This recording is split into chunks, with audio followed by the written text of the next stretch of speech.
boulevard des 54 mètres a été rétréci de gauche à droite par des intervalles de 20 mètres. Du coup, nous le déplorons entièrement, nous acteurs du transport.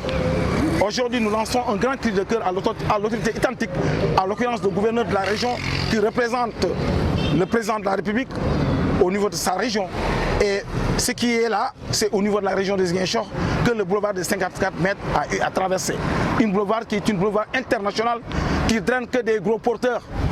Il faut nécessairement que l'AGEROUTE, que nous avons donné tous les moyens pour qu'il puisse nous faire un travail digne de son nom, qu'il fasse à ce contrôle. Mais nous regrettons fort ce rétrécissement de cette route du boulevard des 54 mètres parce que c'est exposer sa population. Il y a tous les risques du monde dans le cadre du transport qui demain créera des accidents. Que nous disons des accidents involontaires. Non, c'est des accidents volontaires qui ont été au regard de l'autorité. Parce que si les routes ne sont pas élargies, c'est pas bon. On voit que ces routes-là, 2 camions même pour se passer, il y a des problèmes. Donc nous disons à l'autorité vraiment que cette route des boulevards de 50 mètres qui est une route internationale, de le prendre dans les règles de standard routière. L'accident qui s'est produit à Koungheul, on dit que c'est un ossicharge de passagers. Oui, un ossicharge de passagers, mais à part entière.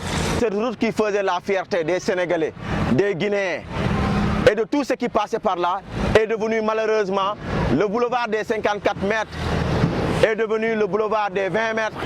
Il est devenu ensuite le boulevard de la honte.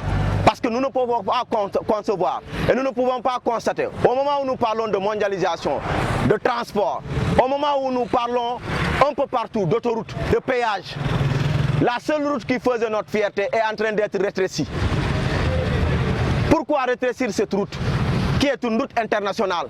Nous pensons que c'est des hommes mal intentionnés qui sont en train de dérouler ce travail-là. Et à juste titre, nous interpellons l'AGEROUTE.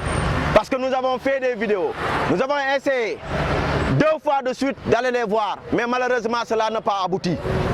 Et nous sommes entrés en contact avec certains de leurs travailleurs.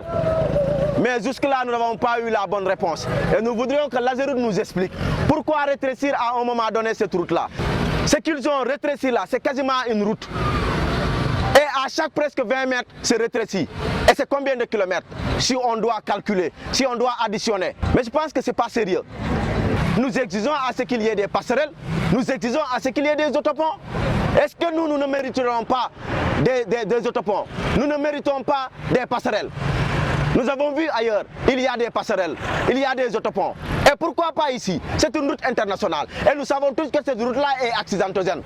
Et aujourd'hui, vouloir la rétrécir encore, c'est vouloir peut-être nous amener vers la morgue directement.